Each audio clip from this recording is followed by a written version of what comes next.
How about a travel trailer that fits in your driveway, under 2,600 pounds dry, and has a full bathroom? Well, I'll show you one.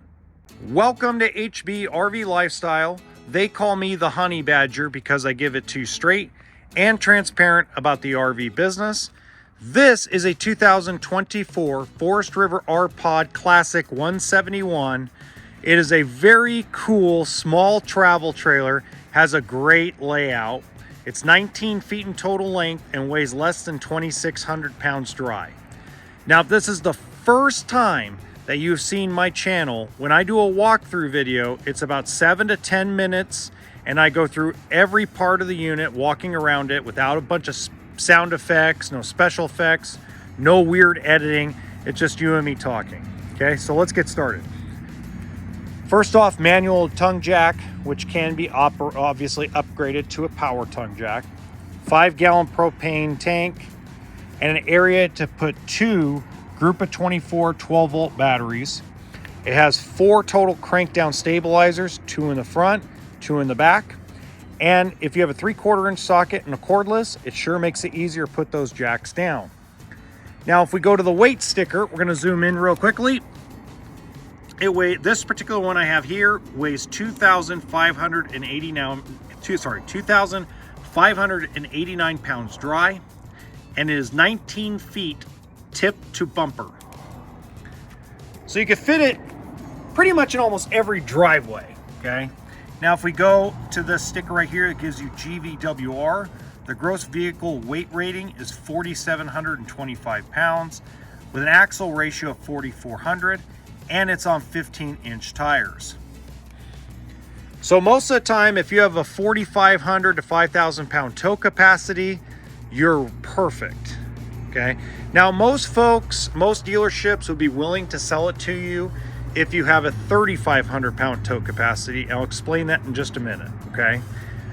You have a 6-gallon propane tank, or 6-gallon propane hot water heater, pardon me, I'm getting a little tired today. Black tank flush, 30 amp coach. And as you know, this vent system right here tells me that it is a propane electric refrigerator on the inside. We'll get to that in a minute.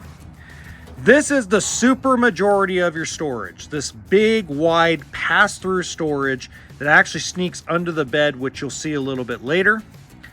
And that's where the majority of your stuff's gonna go, because you're gonna notice that there is a lack of interior storage because of the size, okay? Now, if we come back, it comes with a spare tire. It does have a roof-mounted air conditioner, and it has the Wi-Fi antenna up there if you want to pay for that.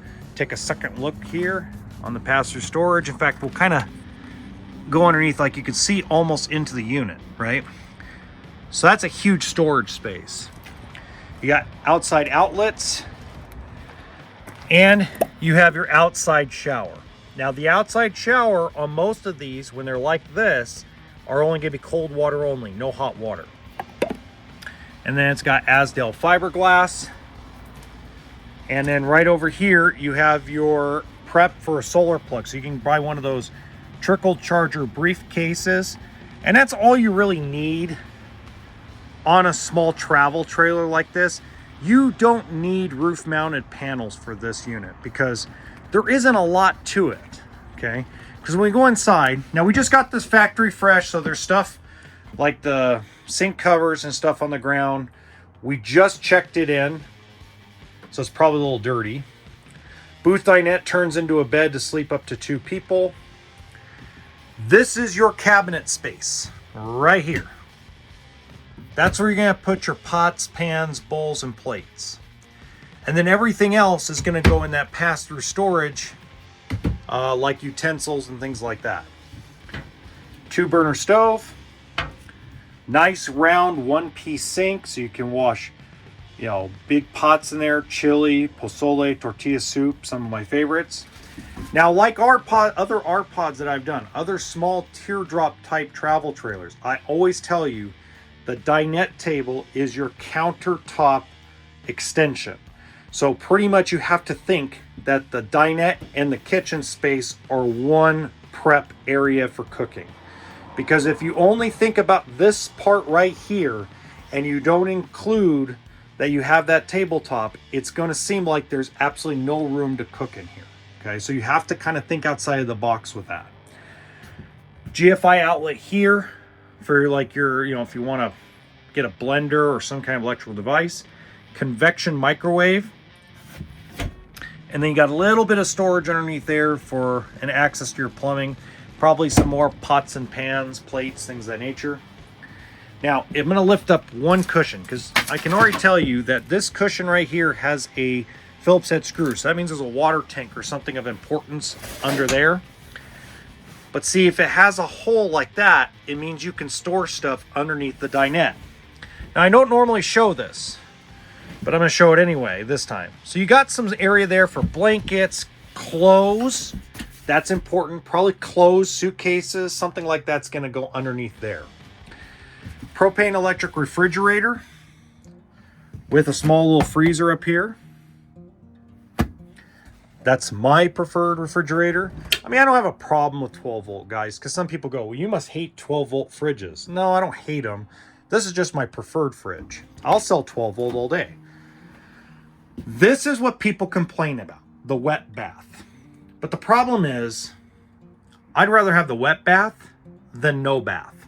When you get into small RVs like van conversions and small teardrop travel trailers, you almost have to have a wet bath to have any kind of space to sleep, like this queen size bed, or to eat or prep food.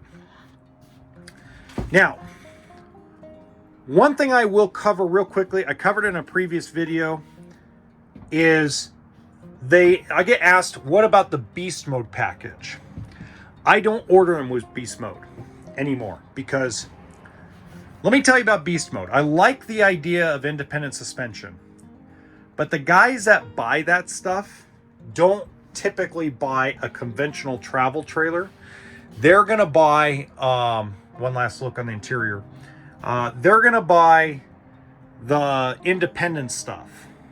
So the off-road travel trailer market is less than 2% of all retail sales, and it's already a flooded market with a bunch of brands.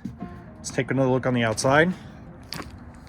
So I rather go back to conventional way of doing things because at the end, I believe more customers are going to want something lightweight like this that they're going to go to parks with, maybe sit by a lake, maybe go down to the beach.